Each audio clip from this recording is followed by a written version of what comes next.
Malam ini dengan tema fikih perasaan saya pengen ngajak teman-teman mentadaburi satu kisah pendek di dalam Al-Quran, yaitu surat Yusuf surat 12 ayat 22.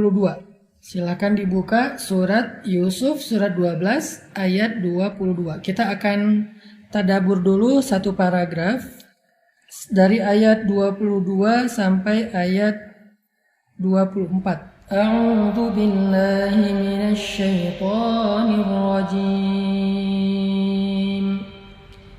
Bismillahirrahmanirrahim. Walamma balagha ashuddahu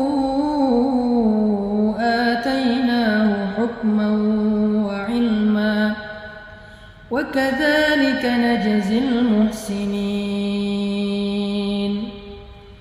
وراودته التي هو في بيتها عن نفسه وغلقت الأبواب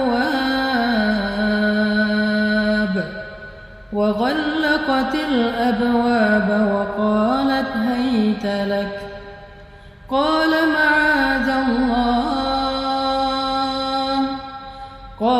معاذ الله إنه ربي أحسن مثواي إنه لا يفلح الظالمون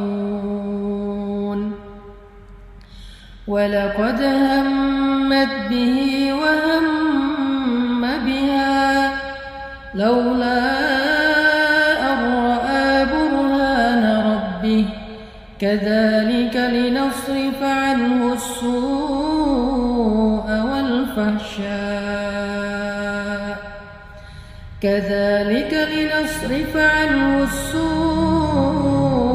والفحشاء إنه من عبادنا المخلصين.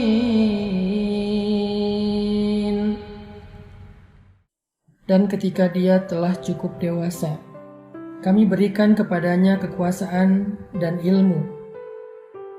Demikianlah kami memberi balasan kepada orang-orang yang berbuat baik. Dan perempuan yang Yusuf tinggal di rumahnya menggoda dirinya. Dan dia menutup pintu-pintu lalu berkata, "Kemarilah mendekat kepadaku, wahai Yusuf." Yusuf berkata, "Aku berlindung kepada Allah. Sungguh Tuanku telah memperlakukan aku dengan perlakuan yang baik. Sesungguhnya orang-orang yang zalim itu tidak akan beruntung."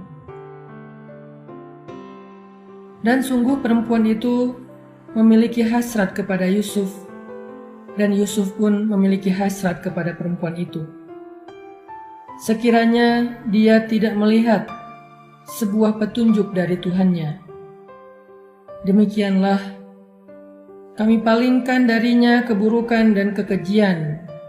Sungguh Yusuf termasuk hamba-hamba kami yang diselamatkan. Shadaqallahul azim. Tadi kita membaca adegan ketika Nabi Yusuf sedang berusia ABG, usia remaja, usia antara 15 sampai 30 tahun. Kalau dalam bahasa Islam itu atau dalam bahasa Al-Quran disebut dengan balagha asyuddah. Balagha asyuddah itu usia yang sudah produktif, usia yang sudah bisa melakukan hal-hal yang dilakukan secara orang dewasa. Nah, Allah menggambarkan sebuah drama yang luar biasa yang terjadi kepada Nabi Yusuf ketika beliau berada di usia segitu. Dan itu kurang lebih ujian yang kita alami dalam kehidupan kita. Anak muda atau remaja, ujian apa? Ujian perasaan. Karena ujian itu ada 3. Ada ujian fisik, ada ujian harta, ada ujian perasaan. Kata Allah, am hasibatum an tadkhulul jannah. Semua kita akan diuji oleh Allah. Cuman ujiannya beda-beda. Ada yang diuji dengan fisiknya, mungkin cacat, mungkin kekurangan apa, mungkin kelelahan, mungkin sakit apa, itu ujian fisik. Ada yang diuji dengan hartanya, keluarganya, jabatannya, amanahnya, pekerjaannya. Diuji dengan pekerjaan, dengan karir. Ada juga yang diuji dengan perasaan. Atau kadang-kadang kita ngalamin tiga-tiganya sekaligus. Lalu ketika ujian itu terasa berat, mereka bertanya, mata nasrullah, kapan datangnya pertolongan Allah? Kata Allah, ala inna nasrullahi qarib. Pertolongan Allah itu sudah dekat. Artinya semakin berat ujian, berarti semakin dekat dengan pertolongan. Kalau ujiannya masih ketahan, berarti pertolongannya masih berjarak. Makin berat, makin dekat. Kalau udah gak ketahan lagi, berarti sebentar lagi akan datang pertolongan Allah Subhanahu wa Ta'ala.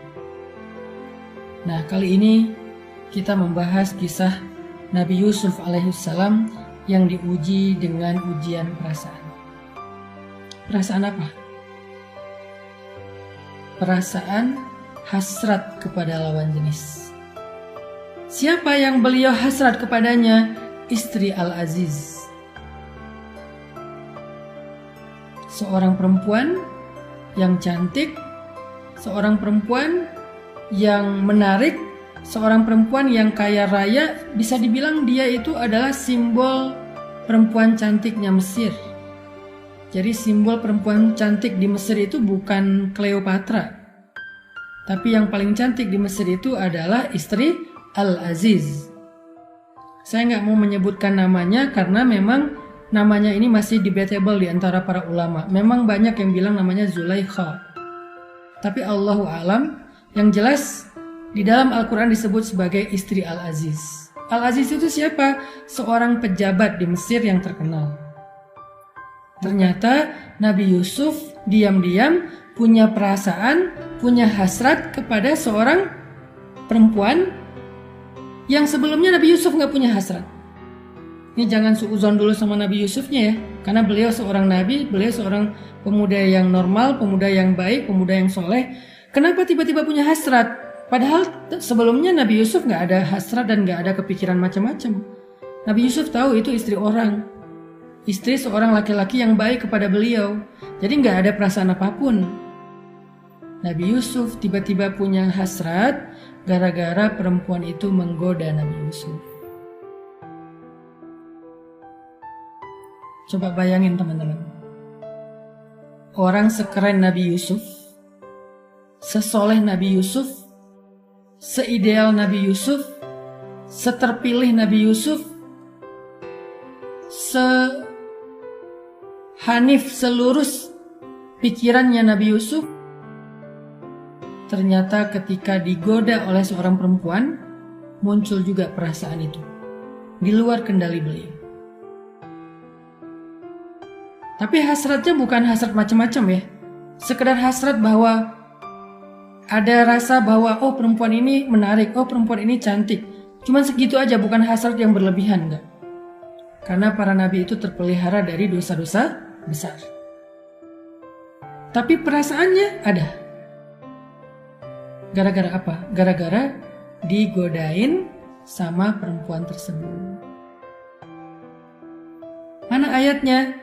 Ayatnya di ayat 23. Warawadathu allati huwa fi baitiha. Rawadat.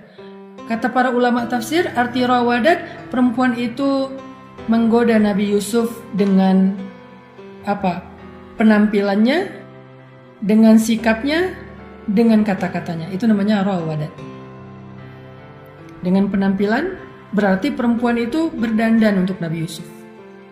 Jangankan kita, laki-laki yang lemah, laki-laki yang biasa aja, Nabi Yusuf juga ketika digituin, akhirnya Nabi Yusuf wahamma biha, ada rasa kepada perempuan tersebut.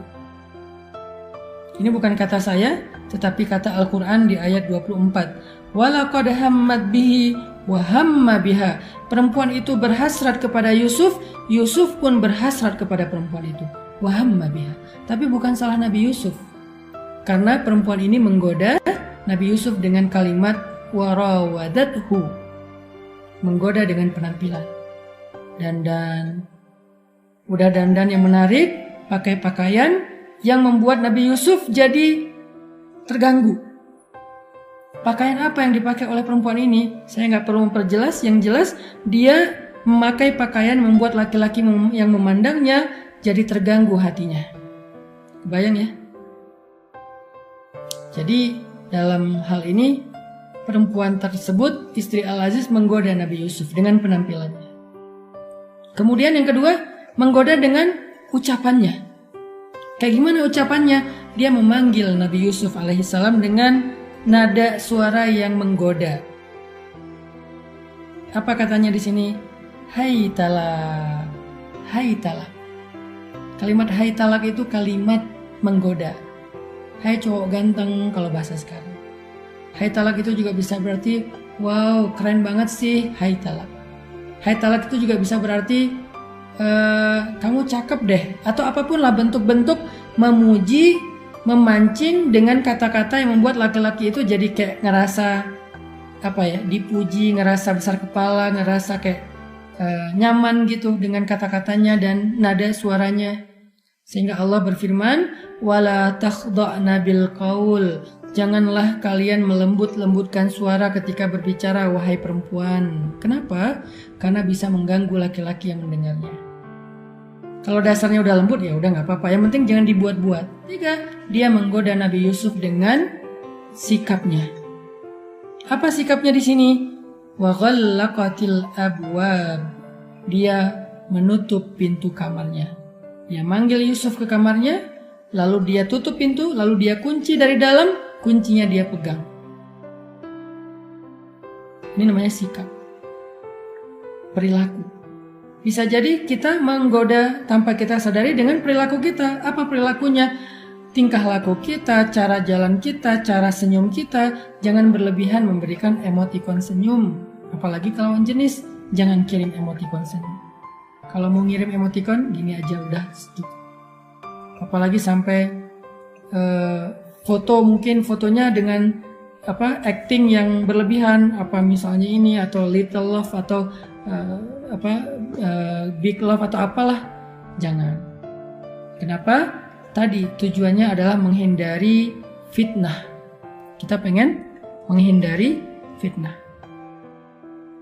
Jadi 3 cara perempuan itu menggoda Nabi Yusuf. Itu pun Nabi Yusuf masih mengatakan, ma'adzallah, aku berlindung kepada Allah. Itu pun Nabi Yusuf masih mengatakan, ma'adzallah, aku berlindung kepada Allah. Sampai kemudian dia menarik Nabi Yusuf ke arahnya. Dia memegang Nabi Yusuf supaya lebih dekat kepada dia. Dan dalam kondisi seperti itu, kata Allah di ayat 24, walaqad hammat bihi wa hamma biha. Perempuan itu ada perasaan kepada Nabi Yusuf, hasrat untuk berbuat dosa, dan Nabi Yusuf juga punya hasrat kepada perempuan itu. Bukan karena Nabi Yusuf laki-laki yang tercela, bukan, karena perempuan itu menggoda dengan cara yang luar biasa, dan memang perempuan itu cantik, menarik dengan penampilannya yang luar biasa. Akhirnya Nabi Yusuf pun hamma biha, punya perasaan, punya hasrat punya keinginan kepada perempuan tersebut. Ini ayatnya. Sehingga dalam kondisi kayak gitu, Allah Subhanahu wa taala menyelamatkan Nabi Yusuf dengan apa? Laula an ra'a burhana rabbih. Allah tunjukkan burhan. Apa itu burhan? Para ulama menyampaikan banyak definisi dari burhan. Ada yang mengatakan burhan itu adalah semacam tiba-tiba muncul wajah Nabi Yakub alaihissalam di depan mata Yusuf. Jadi ketika Nabi Yusuf mulai tertarik kepada perempuan itu, hampir melemah karena digoda terus-terusan di dalam kamar itu oleh perempuan tersebut, sehingga Nabi Yusuf merasa udah melemah sedikit, udah mulai ada rasa ingin, maka Allah tampakkanlah wajah Nabi Yakub alaihissalam, ayahnya Yusuf. Tiba-tiba Nabi Yusuf melihat wajah Nabi Yakub dengan ekspresi sedih. Wajah Nabi Yakub dengan ekspresi kecewa. Wajah Nabi Yakub dengan ekspresi datar, marah. dalam diam. Sehingga Nabi Yusuf merasa bersalah. Nabi Yusuf sadar kalau beliau melakukan sesuatu yang membuat ayah beliau sedih dan kecewa. Itu definisi pertama dari burhan. Burhan di sini adalah al-wa'id fil ayat. Tiba-tiba Nabi Yusuf membayangkan tentang neraka. Tiba-tiba Nabi Yusuf membayangkan tentang kemarahan Allah. Tiba-tiba Nabi Yusuf membayangkan tentang ayat-ayat atau larangan-larangan Allah Subhanahu wa Ta'ala. Tiba-tiba Nabi Yusuf membayangkan tentang iqab, hukuman dari Allah Subhanahu wa Ta'ala. Lalu beliau sadar, itu juga burhan. Dan para ulama mengatakan semua definisi itu tidak ada pendapat yang paling kuat, sehingga kita tidak mengambil salah satunya, anggap aja semuanya adalah benar. Bisa jadi yang dilihat Nabi Yusuf wajah ayahnya yang sedih dan kecewa. Bisa jadi yang dilihat Nabi Yusuf itu seorang malaikat. Bisa jadi yang dilihat Nabi Yusuf itu adalah sebuah gambaran dari hukuman dan azab Allah apabila beliau melakukan perbuatan dosa. Intinya itu adalah petunjuk dari Allah. Inilah yang membuat Nabi Yusuf selamat dari ujian perasaan dalam tema fikih perasaan. Apa pelajarannya buat kita? 1. Kalau kita pengen mengatur, pengen menjaga, pengen mengarahkan perasaan kita agar dia tidak salah, agar dia tidak melenceng, ingatlah orang yang kita cintai. Ketika seorang istri pengen menjaga perasaannya, ingatlah suaminya, dimanapun dia berada. Jangan ingat orang lain, jangan lupain pasangan kita. Suami kalau pengen menjaga perasaannya supaya nggak selingkuh, ingatlah istrinya di rumah. Apa yang diingat? Kebaikannya. Ingat kebaikan istri, kesetiaan istri, maka itu bisa jadi burhan, penolong kita. Itu bisa menjadi petunjuk kemana harusnya kita mengarahkan perasaan kita. Karena Nabi Yusuf alaihissalam belum punya pasangan, maka yang beliau ingat adalah orang yang paling beliau cintai, ayahnya. Sehingga perasaan cinta kepada ayahnya inilah menuntun perasaan beliau harus seperti apa. Gak mau ngecewain ayah. Bayangin wajah orang yang paling kita cintai. Itu yang pertama. Yang kedua, cobalah merasakan muraqabah, bahwa kita itu dilihat oleh Allah dan para malaikat. Yang kedua, itulah yang dirasakan oleh Nabi Yusuf, muraqabah. Dipandang oleh Allah, dibersamai oleh Allah, dan ditemani oleh malaikat. Sehingga Nabi Yusuf merasa malu, sadar, dan terhindar dari dosa. Yang ketiga, bekali diri kita dengan sebanyak mungkin ayat, hadis, nasihat tentang akibat-akibat dosa. Sehingga ketika kita mau melakukan sebuah dosa, apa yang tadi kita udah tahu tentang dampaknya, tentang ancamannya, tentang hukumannya, tiba-tiba terlintas di kepala kita, dan itu akan menuntun kita untuk menghindari dosa tersebut. Mau makan riba, kita ingat dosa-dosa riba sebesar apa. Mau berzina, kita ingat dosa zina itu seberat apa. Sehingga ini menjadi burhan, menolong kita, menjaga kita, melindungi kita, perisai kita untuk terhindar dari dosa-dosa karena ujian perasaan.